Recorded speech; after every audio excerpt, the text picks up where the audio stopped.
الله أكبر الله أكبر الله أكبر الله أكبر الله أكبر الله أكبر الله أكبر الله أكبر ولله الحمد. الله أكبر كبيرا والحمد لله كثيرا وسبحان الله وبحمده بكرة وأصيلا. الله أكبر ما صدقت العزائم والنيات وما قدمت في سبيل الوطن التضحيات. ونشهد أن لا إله إلا الله رب العالمين يحب عباده الصادقين. ونشهد أن سيدنا ونبينا محمدا عبد الله ورسوله الصادق الأمين صلى الله وسلم عليه وعلى آله وصحبه والتابعين. أما بعد فأوصيكم عباد الله ونفسي بتقوى الله. قال الله سبحانه وتعالى: أعوذ بالله السميع العليم من الشيطان الرجيم. وإبراهيم إذ قال لقومه اعبدوا الله واتقوه ذلكم خير لكم إن كنتم تعلمون. ആദരണീയരായ സത്യവിശ്വാസികളായ സഹോദരങ്ങളെ, സൃഷ്ടാവും രക്ഷകനുമായ റബ്ബ് തമ്പുരാൻ്റെ വിധിവിലക്കുകൾ മാനിച്ചുകൊണ്ട് അത് ജീവിതത്തിൽ പാലിക്കുന്ന അവൻ്റെ ഇഷ്ടദാസന്മാരായി തീരാൻ എന്നോടും ശേഷം നിങ്ങളോടും ഉണർത്തുകയാണ്. ലോകത്തെമ്പാടുമുള്ള സത്യവിശ്വാസികൾ സത്യസന്ധതയുടെയും സമർപ്പണത്തിൻ്റെയും സമാധാനത്തിൻ്റെയും സന്തോഷം ഉൾക്കൊണ്ടുകൊണ്ട് ബലിപെരുന്നാൾ ആഘോഷിക്കുകയാണ്. ഈ സുദിനത്തിൻ്റെ എല്ലാ സന്തോഷവും അതിൻ്റെ സന്ദേശവും എല്ലാവർക്കും നേർന്നുകൊള്ളുന്നു. റബ്ബ് സുബ്ഹാനഹു തആല സമാധാനം എവിടെയും എന്നും സംജാതമാക്കുമാറാവട്ടെ. അല്ലാഹു അക്ബർ അല്ലാഹു അക്ബർ അല്ലാഹു അക്ബർ ലാ ഇലാഹ ഇല്ലല്ലാഹു വല്ലാഹു അക്ബർ അല്ലാഹു അക്ബർ വലില്ലാഹിൽ ഹംദ്. പ്രിയപ്പെട്ടവരെ, ബലിപെരുന്നാളിൻ്റെ ഓർമ്മകൾ നമ്മുടെ മനസ്സിൽ ഉണർത്തുന്നത് ആദർശ പിതാവായ ഖലീലുല്ലാഹി ഇബ്രാഹിം അലൈഹി സ്വലാത്തു വസ്സലാമിൻ്റെ ജീവിത മാതൃകയാണ്, അവിടുത്തെ ചര്യയാണ്. സത്യസന്ധതയിൽ ശക്തമായ വിശ്വാസത്തിൻ്റെ ആദർശത്തിൻ്റെ സത്യസന്ധമായ അടിത്തറയും യാതൊരു വിട്ടുവീഴ്ചയുമില്ലാത്ത നിലപാടും, അതോടൊപ്പം തൻ്റെ ആദർശത്തിനു വേണ്ടി, തൻ്റെ സൃഷ്ടാവിനു വേണ്ടി സർവവും സമർപ്പിക്കാനുള്ള അദ്ദേഹത്തിൻ്റെ സന്നദ്ധതയുമാണ് ആ ചരിത്രത്തിൽ നമുക്ക് കാണാൻ സാധിക്കുന്നത്. ഇബ്രാഹിം അലൈഹി സ്വലാത്തു വസ്സലാമിൻ്റെ ഒരുപാട് ഓർമ്മകൾ വിശുദ്ധ ഖുർആനിൻ്റെ വചനങ്ങളിലൂടെ നമ്മെ ബോധ്യപ്പെടുത്തുന്നുണ്ട്. ഇബ്രാഹിം അലൈഹി സ്വലാത്തു വസ്സലാം തൻ്റെ ജനതയോട് പറഞ്ഞ ഒരു കാര്യമാണ് ആദ്യമായി ഉണർത്തുന്നത്. ഉഅ്ബുദുല്ലാഹ വത്തഖൂഹു ദാലികും ഖൈറുൽ ലക്കും ഇൻ കുൻതും തഅലമൂൻ. നിങ്ങൾ അള്ളാഹുവിനെ മാത്രം ആരാധിക്കുക. ആരാണോ സൃഷ്ടിച്ചത്, ആരാണോ സംരക്ഷിക്കുന്നത്, ആരാണോ മരിപ്പിക്കുന്നത്, അങ്ങനെയുള്ള ഏകനായ സർവശക്തനായ ഒരേ ഒരുത്തനായ സൃഷ്ടാവിനെ മാത്രം നിങ്ങൾ ആരാധിക്കുക. വത്തഖൂഹു, നിങ്ങളുടെ ജീവിതത്തിൻ്റെ രഹസ്യവും പരസ്യവുമെല്ലാം അവൻ്റെ വിധിവിലക്കുകൾക്ക് വിധേയമായി സൂക്ഷ്മതയോടെ ധർമ്മനിഷ്ഠയോടെ നിങ്ങൾ നയിക്കുക. സ്വന്തം ജീവിതത്തെയും കുടുംബത്തെയും തൻ്റെ സമുദായത്തെയും അതിനുവേണ്ടി പ്രയത്നിക്കുക, അതിനുവേണ്ടി എല്ലാം അർപ്പിക്കുക. ദാലികും ഖൈറുൽ ലക്കും ഇൻ കുൻതും തഅലമൂൻ. നിങ്ങൾ വിഷയങ്ങൾ മനസ്സിലാക്കുന്നവരാണെങ്കിൽ, ജീവിതത്തെ വിലയിരുത്തുന്നവരാണെങ്കിൽ അതായിരിക്കും നിങ്ങൾക്ക് ഏറ്റവും ഉത്തമമായിട്ടുള്ളത്. ഇബ്രാഹിം അലൈഹി സ്വലാത്തു വസ്സലാമിൻ്റെ ചരിത്രം, അതിൽ ഒരുപാട് വചനങ്ങളിൽ ഇന്ന ഇബ്രാഹിമ കാന ഉമ്മത്തൻ ഖാനിതൻ ലില്ലാഹ് ഹനീഫൻ വലം യകു മിനൽ മുശ്രിക്കീൻ. തീർച്ചയായും പ്രവാചകർ അള്ളാഹുവിൻ്റെ ഏറ്റവും പ്രിയപ്പെട്ടവൻ എന്ന് വിശേഷിപ്പിക്കപ്പെട്ടിട്ടുള്ള ഖലീലുല്ലാഹി ഇബ്രാഹിം അലൈഹി സ്വലാത്തു വസ്സലാം, അദ്ദേഹം കാന ഉമ്മത്തൻ ഖാനിതൻ ലില്ലാഹ്, ഒരു വ്യക്തി മാത്രമായിരുന്നില്ല. നമ്മൾ എണ്ണിപ്പറഞ്ഞു പോകുന്ന ഒരു വ്യക്തി ജീവിതത്തിൻ്റെ ഏതാനും കാലയളവോ ഏതാനും സംഭവങ്ങളോ അനുഭവങ്ങളോ മാത്രമല്ല, മറിച്ച് ഒരു പുരുഷാരം മുഴുവൻ ചെയ്തു തീർക്കാൻ മാത്രമുള്ള, എന്നാലും മതിയാവാത്ത അത്രയ്ക്ക് വലിയ ചരിത്ര സംഭവങ്ങൾ, മാതൃകാ ജീവിതം നയിച്ചിട്ടുള്ള അദ്ദേഹം ഒരു സമുദായത്തെപ്പോലെ, ഒരു തലമുറയെപ്പോലെയുള്ള വ്യക്തിജീവിതമായിരുന്നു അദ്ദേഹത്തിൻ്റേത് എന്ന്. ഖാനിത്തൻ ലില്ലാഹ്, അള്ളാഹുവിന് കീഴ്പ്പെട്ട, തീർത്തും പൂർണ്ണമായും അള്ളാഹുവിന് വിനയത്തോടുകൂടി വിധേയനായി ജീവിക്കാൻ അദ്ദേഹം. വഇദ് ഖാല ലഹു അസ്ലിം ഖാല അസ്ലംതു ലില്ലാഹി റബ്ബിൽ ആലമീൻ. നീ കീഴ്പ്പെടുക, അനുസരിക്കുക, തൻ്റെ ആജ്ഞകളും കൽപ്പനകളും വിധിവിലക്കുകളും നീ ഉൾക്കൊള്ളുക എന്ന അള്ളാഹുവിൻ്റെ ആഹ്വാനമുണ്ടായപ്പോൾ അദ്ദേഹം മാറി നിൽക്കാതെ, മടിച്ചു നിൽക്കാതെ പറഞ്ഞു, ലോകത്തിൻ്റെ മുഴുവൻ രക്ഷിതാവായ റബ്ബുൽ ആലമീനായ അള്ളാഹുവിനിതാ ഞാൻ കീഴ്പ്പെട്ടിരിക്കുന്നു. മാത്രമല്ല വഅന അവ്വലുൽ മുസ്ലിമീൻ എന്ന് അദ്ദേഹം ഒരിക്കൽ പറയുന്നുണ്ട്. നിനക്ക് കീഴ്പ്പെടുന്നവരുടെ കൂട്ടത്തിൽ ഏറ്റവും മുന്നിൽ ഞാനായിരിക്കും എന്ന് ഇബ്രാഹിം അലൈഹി സ്വലാത്തു വസ്സലാം പറയുക മാത്രമല്ല, ജീവിതം കൊണ്ട് അത് പ്രാവർത്തികമാക്കുകയും ലോകത്തിന് മാതൃകയായി കാഴ്ചവെക്കുകയും ചെയ്തു. അതാണ് ഇബ്രാഹിം അലൈഹി സ്വലാത്തു വസ്സലാമിൻ്റെ ചരിത്രം. ഹനീഫൻ വലം യകു മിനൽ മുശ്രിക്കീൻ. ഒരു വളവും തിരിവുമില്ലാത്ത, ഒരിക്കലും മാറിപ്പോവാത്ത, നേർക്ക് നേരെയുള്ള അള്ളാഹുലേക്ക് എത്തുന്ന ജീവിതമായിരുന്നു അദ്ദേഹത്തിൻ്റേത്. അദ്ദേഹത്തിൻ്റെ ജീവിതത്തിൻ്റെ ചരിത്രം ദീർഘിച്ച് ഖുർആൻ വിവരിച്ചിട്ടുള്ളതാണ്, നമ്മൾ പലപ്പോഴും മനസ്സിലാക്കിയിട്ടുള്ളതാണ്. ഈ സമയം അത് വിവരിക്കാൻ മാത്രം മതിയായതല്ല. അദ്ദേഹത്തിൻ്റെ ജീവിതത്തിലെ വളരെ പ്രസക്തവും പ്രധാനവുമായ ഒരു സന്ദേശം, എന്നും ഏതൊരു മനുഷ്യനും ഒറ്റക്കും കൂട്ടമായും എപ്പോഴും പകർത്തിയെടുക്കേണ്ടുന്ന ഒരു സന്ദേശം സത്യസന്ധത എന്നതാണ്. സത്യസന്ധത, സത്യത്തെക്കുറിച്ച് വിശുദ്ധ ഖുർആനിൽ 150ഓളം തവണ എടുത്തു പറയുന്നുണ്ട്. ഇത്തഖുല്ലാഹ വകൂനൂ മഅസ്സാദിഖീൻ. നിങ്ങൾ സത്യസന്ധരായ ആളുകളോടൊപ്പം നിൽക്കുക, സത്യത്തിൻ്റെ ഭാഗത്ത് നിൽക്കുക. നിങ്ങൾ ഒറ്റപ്പെട്ടു പോയാലും, നിങ്ങൾ ഒരുപാട് പ്രയാസങ്ങളും പ്രതിസന്ധികൾക്കും വിധേയരായാലും സത്യത്തിൻ്റെ കൂടെ ഉറച്ചു നിൽക്കുക എന്ന് സൂറത്ത് തൗബയിൽ നമ്മളെ പഠിപ്പിക്കുന്നത് കാണാം. ഇബ്രാഹിം അലൈഹി സ്വലാത്തു വസ്സലാമിൻ്റെ പ്രാർത്ഥന, അനേകം പ്രാർത്ഥനകൾ സൂറത്തു ശുറായിലും സൂറത്തുൽ ബഖറയിലും സൂറത്ത് ഇബ്രാഹിമിലുമൊക്കെ നമുക്ക് പഠിക്കാൻ സാധിക്കും. അതെല്ലാം മനസ്സിരുത്തി പഠിക്കുകയും പ്രാവർത്തികമാക്കുകയും ചെയ്യണം. വജഅൽ ലി ലിസാന സിദ്ഖിൻ ഫിൽ ആഖിരീൻ. അള്ളാഹുവിനോട് പ്രാർത്ഥിക്കുകയാണ്, എന്നെ നീ ശേഷം വരുന്ന മറ്റുള്ളവർക്കെല്ലാം നല്ലത് മാത്രം പറയാനുള്ള ഒരു മാതൃകയാക്കണമേ എന്ന്, സൽപ്പേര് മറ്റുള്ളവരിൽ എനിക്കുണ്ടാക്കി തരണമേ എന്ന്. ആ സത്യസന്ധമായ ജീവിതത്തിൻ്റെ സൽഫലമായിട്ടാണ് നമുക്കത് കാണാൻ സാധിക്കുന്നത്. ഇന്നും ഓരോരുത്തരും, ഓരോ മുസ്ലിമും ഒറ്റയ്ക്ക് പ്രാർത്ഥിക്കുമ്പോഴും കൂട്ടമായി നിർവഹിക്കുമ്പോഴും നമസ്കാരത്തിൽ പോലും ഇബ്രാഹിം അലൈഹി സ്വലാത്തു വസ്സലിനു വേണ്ടി പ്രാർത്ഥിക്കുകയും ആ മഹിതമായ മാതൃക ഓർത്തെടുക്കുകയും ചെയ്യുന്നത് നമുക്ക് കാണാൻ സാധിക്കും. അല്ലാഹു അക്ബർ, അല്ലാഹു അക്ബർ, അല്ലാഹു അക്ബർ, ലാ ഇലാഹ ഇല്ലല്ലാഹ്, അല്ലാഹു അക്ബർ വലില്ലാഹിൽ ഹംദ്. എപ്പോഴും അള്ളാഹുവിനെ വാഴ്ത്തിക്കൊണ്ടിരിക്കുന്ന, അള്ളാഹു മാത്രമാണ് ഏറ്റവും വലിയവൻ, അവൻ്റെ കൽപ്പനകളാണ് ഏറ്റവും വലുത്, അവൻ്റെ വിലക്കുകളാണ് ഏറ്റവും വലുത്. അവൻ വെറുക്കുകയും അവൻ എന്നെ കോപിക്കുകയും ചെയ്യുകയാണെങ്കിൽ അതാണ് എനിക്ക് ഒരിക്കലും സഹിക്കാൻ സാധ്യമല്ലാത്ത വെറുപ്പും കോപവും. അവൻ്റെ ഇഷ്ടവും അവൻ്റെ തൃപ്തിയും അവൻ്റെ അടുപ്പവുമാണ് മറ്റാരോടുമുള്ള മറ്റെന്തിനേക്കാളും വലുത്. ആ വലുപ്പം അക്ബർ എന്ന് നമ്മൾ പറയുമ്പോൾ എല്ലാ കാര്യത്തിലും അള്ളാഹുവാണ്, അവൻ്റെ ഇഷ്ടമാണ്, അവൻ്റെ കോപമാണ്, അവൻ്റെ തൃപ്തിയാണ്, അവൻ്റെ അനുഗ്രഹമാണ്, അവൻ്റെ പ്രതിഫലമാണ് എല്ലാം മറ്റെന്തിനേക്കാളും വലുത് എന്ന അള്ളാഹു അക്ബറിൻ്റെ ആശയം ഉൾക്കൊള്ളുന്ന ആ ബോധ്യം, ആ സന്ദേശം എപ്പോഴും നമ്മൾ ഓർക്കേണ്ടതുണ്ട്. സത്യസന്ധതയും അതുപോലെ തന്നെ സമർപ്പണത്തിൻ്റെ ഒരു മടിയുമില്ലാതെ തൻ്റെ വിശ്വാസത്തിനും ആദർശത്തിനും സത്യമാണ് എന്ന് ഉൾക്കൊണ്ട് കഴിഞ്ഞ സന്ദേശത്തിന് മുന്നിൽ എന്തും നൽകാൻ, പകരം നൽകാൻ തയ്യാറാവുന്ന, ജീവൻ പോലും ത്യജിക്കാൻ തയ്യാറാവുന്ന ത്യാഗത്തിൻ്റെ മാതൃക, അതാണ് ഇബ്രാഹിം അലൈഹി സ്വലാത്തു വസ്സലാമിൻ്റെ ചരിത്രം.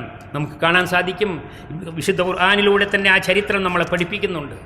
അർപ്പണത്തിൻ്റെതായ ഉദാഹരണങ്ങൾ, അതുല്യമായ മാതൃക ആ ജീവിതത്തിൽ, ആ കുടുംബത്തിൽ കാഴ്ചവെച്ചിട്ടുള്ളത്. സത്യസന്ധമായ നിലപാട്, ത്യാഗത്തിൻ്റെതായ രീതി, അതുപോലെ തന്നെ എല്ലാം സമർപ്പിക്കാനുള്ള തയ്യാറെടുപ്പ്, സന്നദ്ധത, ഇതിൻ്റെ വളരെ ചെറിയ ഒരു ഉദാഹരണമായി നമുക്ക് ഈ ചെറിയ നാടിനെ കാണാൻ സാധിക്കും. ഇബ്രാഹിം അലൈഹി സ്വലാത്തു വസ്സലാം വിജലമായ യാതൊന്നുമില്ലാത്ത ഒരു നാടിനെ തൻ്റെ ത്യാഗപൂർണമായ കർമ്മജീവിതം കൊണ്ടും നിരന്തരമായ പ്രാർത്ഥന കൊണ്ടും ഒരു വലിയ ഭക്തസാഗരമായ ലക്ഷോപലക്ഷം ആളുകൾ ഒത്തുകൂടുന്ന എന്നും എന്നും നിറഞ്ഞു നിൽക്കുന്ന ഒരു വിശ്വാസികളുടെ സദസ്സായി, വിശ്വാസികളുടെ നഗരമായി മാറ്റുകയുണ്ടായി. ഇതുപോലെ തന്നെ ഈ ചെറിയ നാട്, ആരുമില്ലാത്ത, ഒന്നുമില്ലാത്ത, ഒന്നിനും കഴിയാത്ത, ആരും തിരിഞ്ഞു നോക്കാത്ത ഈ നാടിനെ, ഇതിനെ സത്യസന്ധമായ നിലപാടിൽ ഉറച്ചു നിൽക്കുകയും എന്നിട്ട് ത്യാഗപൂർണമായ പരിശ്രമങ്ങളിലൂടെ ഈ നാട്ടിലെ മുതിർന്നവർ, മുൻകഴിഞ്ഞു പോയിട്ടുള്ളവർ ഈ നാടിനെ ഒന്നാക്കി ഒരുമിച്ച് നിന്നുകൊണ്ട് ഒരുമയുടെ ശക്തിയാർജിക്കുകയും സത്യസന്ധത ഏറ്റവും സുതാര്യമായ രീതിയിൽ ലോകത്തിന് മുഴുവൻ കാണാവുന്ന, മനസ്സിലാക്കാവുന്ന രീതിയിൽ അത് നിലനിർത്തുകയും ചെയ്യുകയുണ്ടായി.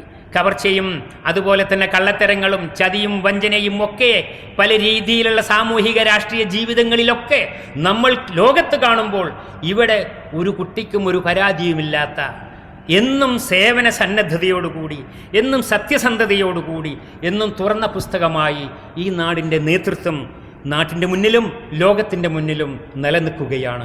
ഇബ്രാഹിം അലൈഹി സ്വലാത്തു വസ്സലാമിൻ്റെ സിദ്ഖിൻ്റെ ലിസാന സിദ്ഖ്, സത്യസന്ധതയുടെയും അർപ്പണത്തിൻ്റെയും ത്യാഗപൂർണമായ ജീവിത മാതൃക തന്നെയാണ് ഇതിന് പ്രചോദനമായിട്ടുള്ളത് എന്ന് നമുക്ക് മനസ്സിലാക്കാൻ സാധിക്കും. പ്രവാചകർ സല്ലല്ലാഹു അലൈഹി വസല്ലം പറഞ്ഞു, അലൈക്കും ബിസ്സിദ്ഖ്, നിങ്ങൾ സത്യത്തിൻ്റെ കൂടെ നിൽക്കുക, നിങ്ങൾക്കത് നിർബന്ധമാണ്, നിങ്ങളിൽ അർപ്പിതമായ ബാധ്യതയാണ്. അവിടെ സ്വാർത്ഥ താല്പര്യങ്ങൾക്ക് വേണ്ടി സത്യസന്ധമായ കാര്യങ്ങളിൽ നിന്ന് നിങ്ങൾ മാറിപ്പോവാൻ പാടില്ല എന്ന്. ഇന്നല്ലാഹ യുഹിബ്ബു ഇദാ അമില അഹദുക്കും അമലൻ അൻ യുത്ഖിനഹു. മറ്റൊരു വചനത്തിൽ നിങ്ങളുടെ ജീവിതത്തിലെ സൗകര്യങ്ങളും സാഹചര്യങ്ങളും അനുസരിച്ച് എന്തൊക്കെ നിങ്ങൾ ചെയ്യുന്നുവോ, ചെയ്യാൻ സാധിക്കുന്നുവോ, അത് പൂർണ്ണമായ കൃത്യതയോടുകൂടി, പൂർണ്ണതയോടുകൂടി നിങ്ങൾ നിർവഹിക്കുക. സ്വകാര്യ ജീവിതത്തിൽ, സ്വന്തം ഉദ്യോഗത്തിൽ, ഏർപ്പാടുകളിൽ ഒക്കെയാണെങ്കിലും മറ്റുള്ളവരുമായി ബന്ധപ്പെട്ട കാര്യമാണെങ്കിലും അവിടെയൊക്കെ സത്യസന്ധത നിലനിർത്തുകയും ആത്മാർത്ഥത കൂടെ ഉണ്ടാവുകയും ഏൽപ്പിച്ച കാര്യങ്ങൾ മാതൃകാപരമായി കുറ്റമറ്റ രൂപത്തിൽ നിർവഹിക്കുകയും വേണം. അങ്ങനെ നിർവഹിക്കുന്നവരെയാണ് ഇന്നല്ലാഹ യുഹിബ്ബു, അള്ളാഹു ഇഷ്ടപ്പെടുന്നത് എന്ന് പ്രവാചകർ സല്ലല്ലാഹു അലൈഹി വസല്ലം പഠിപ്പിക്കുകയാണ്. അതുകൊണ്ട് ജീവിതത്തിലുടനീളം ഈ മഹിതമായ സന്ദേശം ഖലീലുല്ലാഹി ഇബ്രാഹിം അലൈഹി സ്വലാത്തു വസ്സലാമിൻ്റെ ജീവിത മാതൃകയിൽ നിന്ന് പകർത്തിയെടുക്കാൻ നമ്മൾ ശ്രമിക്കേണ്ടതാണ്. അല്ലാഹു അക്ബർ, അല്ലാഹു അക്ബർ, അല്ലാഹു അക്ബർ, ലാ ഇലാഹ ഇല്ലല്ലാഹു, അല്ലാഹു അക്ബർ, അല്ലാഹു അക്ബർ, വലില്ലാഹിൽ ഹംദ്. പ്രിയപ്പെട്ടവരെ, നമുക്കൊക്കെ അറിയാം ഈ ആഘോഷ സുദിനത്തിൻ്റെ പേര് ബലിപെരുന്നാൾ എന്നാണ്. ബലികർമ്മം ഇതിൻ്റെ ഏറ്റവും പ്രധാനപ്പെട്ട ഭാഗമാണ്. ബലി എന്നത് ഏതെങ്കിലും ഒരു കാലിയെ പിടിച്ച് അറുത്ത് വിതരണം ചെയ്യുക, അതിൽ നിന്ന് നമ്മളും കഴിക്കുക എന്നത് മാത്രമല്ല, അതിൽ വളരെ വ്യക്തമായ ഒരു സന്ദേശമുണ്ട്. നിങ്ങൾ ബലിയർക്കുന്നതിൻ്റെ മാംസമോ രക്തമോ അല്ല അല്ലാഹുവിൽ എത്തുന്നത്. വലാകിൻ യനാലുഹു തഖ്വാ മിൻകും, നിങ്ങളിൽ നിന്നുള്ള തഖ്വയാണ്, ധർമ്മനിഷ്ഠയാണ്, സത്യസന്ധതയാണ്, അർപ്പണമാണ്, ഇത് നിങ്ങളുടെ ത്യാഗമാണ് അള്ളാഹുവിലേക്ക് എത്തുന്നത് എന്ന്. അതുകൊണ്ട് ബലിയുടെ സന്ദേശം നമ്മുടെ ജീവിതത്തിൽ നമ്മൾ ഉൾക്കൊള്ളേണ്ടതുണ്ട്. ഒരിക്കൽ മാംസം വിതരണം ചെയ്യുന്നതോടെ അവസാനിക്കുന്നതല്ല, എന്നും ജീവിതത്തിൽ ബലിയുടെ സന്ദേശം നിലകൊള്ളേണ്ടതുണ്ട്. അള്ളാഹുവിൻ്റെ കൽപ്പനയുണ്ടായപ്പോൾ സ്വന്തം ജീവനേക്കാൾ വിലപ്പെട്ട, ജീവനിൽ ജീവനായ ഓമന പുത്രനെ പകരം നൽകണമെന്ന്, ബലി നൽകണമെന്ന് അള്ളാഹുവിൻ്റെ കൽപ്പനയാണ്. ഇബ്രാഹിം അലൈഹി സ്വലാത്തു വസ്സലാം ഒന്നുകൂടി കാത്തു നിന്നില്ല. ഉറക്കത്തിലുണ്ടായി കണ്ടതല്ലേ, ഒന്നുകൂടി ഉറങ്ങി നോക്കുക. അതിന് മാറ്റുണ്ടായെങ്കിലോ? ഇബ്രാഹിം അലൈഹി സ്വലാത്തു വസ്സലാം ഉറക്കം വന്നില്ല. അദ്ദേഹം മകനെ വിളിച്ചിട്ട് പറഞ്ഞു, യാ ബുനയ്യ ഇന്നി അറാഫിൽ മനാം അന്നി അദ്ബഹുക ഫൻളുർ മാദാ തറ. എനിക്ക് ഉറക്കത്തിലൂടെ അള്ളാഹുവിൻ്റെ കൽപ്പനയുണ്ട്, നിന്നെ അള്ളാഹുവിന് വേണ്ടി അർപ്പിക്കണമെന്ന്, ബലി നൽകണമെന്ന്. അതുകൊണ്ട് നീ എന്തു പറയുന്നു എന്ന് ഓമന മകനെ വിളിച്ചുകൊണ്ട് യാ ബുനയ്യ എന്ന് ഓമന മോനെ, പുന്നാര മോനെ എന്ന് വിളിച്ചുകൊണ്ട് പറയുകയാണ്. എന്തായിരിക്കും നമ്മുടെയൊക്കെ മക്കളുടെ നിലപാടും പ്രതികരണവും? നോക്കൂ നിങ്ങൾ, ആ പിതാവിൻ്റെ, ആദർശ പിതാവായ ഇബ്രാഹിം അലൈഹി സ്വലാത്തു വസ്സലാമിൻ്റെ കൂടെ വളർത്തിയെടുത്തിട്ടുള്ള ആ ശിക്ഷണം ലഭിച്ചിട്ടുള്ള മകൻ ഏറ്റുപറയുന്നത്, യാ അബതി, പൊന്നാര ഉപ്പ, ഇഫ്അൽ മാ തുഅ്മർ, എന്താണോ കൽപ്പന അത് താങ്കൾ നിർവഹിച്ചു കൊള്ളുക. സതജിദുനി ഇൻഷാ അല്ലാഹു മിനസ് സ്വാബിരീൻ. തീർച്ചയായും ക്ഷമയോടെ എല്ലാം ഏറ്റെടുക്കുന്ന, സ്വീകരിക്കുന്ന, ക്ഷമിക്കുന്ന ഒരുത്തനായി എന്നെ താങ്കൾക്ക് കാണാം. ഇങ്ങനെ ആദർശ പിതാവും ആദർശ കുടുംബത്തിൽ വളർന്ന പുത്രനും ഒരുമിച്ച് ഈ കർമ്മം നിർവഹിക്കാൻ വേണ്ടി തയ്യാറായതിൻ്റെ ചരിത്രമാണ് വിശുദ്ധ ഖുർആൻ നമ്മളെ പഠിപ്പിക്കുന്നത്. അതിൻ്റെ ഓർമ്മ പുതുക്കുകയും അതിൻ്റെ ആ വീര്യം പകർത്തിയെടുക്കുകയും ജീവിതത്തിൽ ത്യാഗത്തിൻ്റെ സന്ദേശം ഏറ്റെടുക്കുകയും ചെയ്യുന്ന ആ സന്നദ്ധതയുടെ പ്രതിജ്ഞയാണ് ബലിപെരുന്നാളിൻ്റെ ആഘോഷങ്ങളിലൂടെ തക്ബീർ മുഴക്കിക്കൊണ്ട് നമ്മൾ ഏറ്റെടുക്കുന്നത്. അല്ലാഹു അക്ബർ, അല്ലാഹു അക്ബർ, അല്ലാഹു അക്ബർ, ലാ ഇലാഹ ഇല്ലല്ലാഹു, അല്ലാഹു അക്ബർ, അല്ലാഹു അക്ബർ വലില്ലാഹിൽ ഹംദ്. നമ്മൾ കഴിഞ്ഞുകൂടുന്ന കുടുംബവും നാടും കൂട്ടുകെട്ടും പ്രദേശവുമെല്ലാം അവിടെ നമ്മൾക്ക് വിധിക്കപ്പെട്ട അള്ളാഹുവിൻ്റെ അനുഗ്രഹമായി നമ്മൾ ആസ്വദിച്ചു കൊണ്ടിരിക്കുന്ന, നമ്മൾ അനുഭവിച്ചു കൊണ്ടിരിക്കുന്ന, നമ്മൾ പങ്കുവെക്കുന്ന ഒരുപാട് എണ്ണിയാൽ തീരാത്ത അനുഗ്രഹങ്ങൾ, അതിനൊക്കെ നന്ദിയായി സത്യസന്ധതയുടെ സമർപ്പണത്തിൻ്റെ നിലപാടോടുകൂടി നന്ദി അർപ്പിച്ചുകൊണ്ട് നമുക്ക് ജീവിക്കണം. ഈ നാട്ടിൽ നമ്മുടെ വിദേശികളെന്നോ സ്വദേശികളെന്നോ വ്യത്യാസമില്ലാതെ എല്ലാവരെയും സ്വീകരിക്കുകയും എല്ലാവരെയും ആദരിക്കുകയും എല്ലാവർക്കും സംരക്ഷണം നൽകുകയും വാരിക്കോരി നൽകുകയും ചെയ്യുന്ന ഈ നാടിനോട് തീർത്താൽ തീരാത്ത കടപ്പാട് നമുക്കുണ്ട്. അത് നമ്മുടെ ജീവിതത്തിൽ സമർപ്പണത്തിൻ്റെ രീതിയിൽ ഈ നാടിനോടുള്ള നന്ദി നമ്മൾ കാണിക്കേണ്ടതുണ്ട്. ഇവിടുത്തെ വിധിവിലക്കുകൾ, ഇവിടുത്തെ നിയമങ്ങൾ, ഇവിടുത്തെ വ്യവസ്ഥകൾ, ഇവിടുത്തെ ചിട്ടകൾ അതെല്ലാം നമ്മൾ മനസ്സിലാക്കുകയും പാലിക്കുകയും ചെയ്യണം. ഈ നാടിൻ്റെ കൂടെ നിൽക്കേണ്ടതുണ്ട് നമ്മൾ.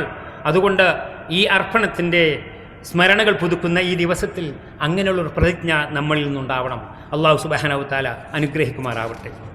എന്നും എപ്പോഴും എവിടെയും സമാധാനത്തിൻ്റെതായ അന്തരീക്ഷം റഹ്മാനായ റബ്ബുൽ ആലമീനായ തമ്പുരാൻ സംജാതമാക്കി തരുമാറാവട്ടെ.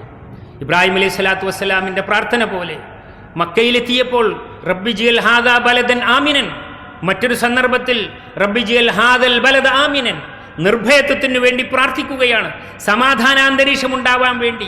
അതിനുശേഷമാണ് ആദർശത്തെക്കുറിച്ച് പോലും പറയുന്നത്. ഒരു സന്ദേശം പറയണമെങ്കിൽ, ഒരു ആദർശം പറയണമെങ്കിൽ, മറ്റുള്ളവരെ കേൾപ്പിക്കുകയും പഠിപ്പിക്കുകയും വേണമെങ്കിൽ, സ്വന്തം അത് ഉൾക്കൊണ്ട് ജീവിക്കണമെങ്കിൽ പോലും സമാധാനമായ അന്തരീക്ഷം ഉണ്ടാവണമെന്നാണ് ഖലീലുല്ലാഹി ഇബ്രാഹിം അലൈഹി സ്വലാത്തു വസ്സലാമിൻ്റെ ആ പ്രാർത്ഥനയുടെ താല്പര്യമെന്ന് നമുക്ക് മനസ്സിലാക്കാം. ആദ്യം സമാധാനവും സ്വസ്ഥതയും ജീവിതത്തിൻ്റെ അനുകൂലമായ സാഹചര്യവും അതോടൊപ്പം ആദർശത്തിൻ്റെ സമ്പൂർണമായ ജീവിതവും പ്രബോധനവുമെല്ലാം സാധ്യമാവണമെങ്കിൽ അപ്പോൾ മാത്രമേ പറ്റുകയുള്ളൂ. അല്ലാഹു സുബ്ഹാനഹു തആല ഈ നാട്ടിൽ സമാധാനവും സ്വൈര്യവും എന്നെന്നും ഉണ്ടാക്കുമാറാവട്ടെ. ഈ നാട്ടിൻ്റെ എല്ലാ സംവിധാനത്തിനും വേണ്ടി ത്യാഗം ചെയ്തു കടന്നുപോയ പൂർവികരായ എല്ലാവരെയും റഹ്മാനായ തമ്പുരാൻ അനുഗ്രഹിക്കുമാറാവട്ടെ. മരണപ്പെട്ടുപോയ നമ്മുടെ മാതാപിതാക്കൾ, ഗുരുനാഥന്മാർ, വേണ്ടപ്പെട്ടവർ എല്ലാവരെയും അള്ളാഹു അനുഗ്രഹിക്കുമാറാവട്ടെ. സന്തോഷത്തിൻ്റെ വേളകളിലൊന്നും കൂടെ നിൽക്കാനും ആഘോഷിക്കാനും പറ്റാതെ താങ്ങിയും തേങ്ങിയും പള്ളികളിലും പ്രാർത്ഥനാ സ്ഥലങ്ങളിലുമൊക്കെ വന്നു പോകുന്ന ഒരുപാട് രോഗികളുണ്ട്. അവരെ ശുശ്രൂഷിച്ച് കഴിഞ്ഞുകൂടുന്ന, രാവും പകലും അറിയാതെ കഴിഞ്ഞു പോകുന്ന കുടുംബങ്ങളുണ്ട്, അംഗങ്ങളുണ്ട്. എല്ലാവർക്കും റഹ്മാനായ തമ്പുരാൻ ക്ഷമയുടെ പുണ്യം നൽകി അനുഗ്രഹിക്കുമാറാവട്ടെ. അള്ളാഹുവിൻ്റെ പൂർണ്ണമായ ശിഫ നൽകി അനുഗ്രഹിക്കുമാറാവട്ടെ. മരണപ്പെട്ടു പോയ എല്ലാവരെയും അനുഗ്രഹിക്കുകയും അവർക്കും നമുക്കുമെല്ലാം അള്ളാഹുവിൻ്റെ ശാശ്വതമായ സ്വർഗ്ഗത്തിൽ ഒരുമിച്ച് കൂടാൻ റഹ്മാനായ തമ്പുരാൻ തൗഫീഖ് നൽകുകയും ചെയ്യുമാറാവട്ടെ. റബ്ബനാ തഖബ്ബൽ മിന്നാ ഇന്നക അൻത സമീഉൽ അലീം വതുബ് അലൈനാ ഇന്നക അൻത തവ്വാബുർ റഹീം. അല്ലാഹുമ്മ യാ മുഖല്ലിബൽ ഖുലൂബ് സബ്ബിത് ഖുലൂബനാ അലാ ദീനിക്. اللهم أجرنا من النار وأدخلنا الجنة يا رب العالمين. اللهم احفظ دولة الإمارات من كل الجهات. اللهم إنا نستودعك قيادتها وأهلها ومن يعيش على عرضها. اللهم احفظ الشيخ محمد بن زايد رئيس الدولة بحفظك وكن له عونا وسندا وهاديا ومسددا وبارك في عمره وعامله. اللهم وفقه ونوابه وولي عهده الأمين والشيخ محمد بن راشد وولي عهده ونوابه وحكامه حكام الإمارات وأولياء عهودهم لما تحبه وترضى. اللهم ارحم شيخ زايد والشيخ راشد والقادة المؤسسين الذين انتقلوا إلى رحمتك يا رب العالمين وأدخلهم بفضلك فسيح جناتك. اللهم اشمل شهداء الوطن بواسع رحمتك وارفع درجاتهم في جنتك. اللهم آمين. الله أكبر، الله أكبر، الله أكبر. لا إله إلا الله والله أكبر، الله أكبر ولله الحمد. ربنا آتنا في الدنيا حسنة وفي الآخرة حسنة وقنا عذاب النار. عيدكم مبارك سعيد وكل عام وأنتم بخير.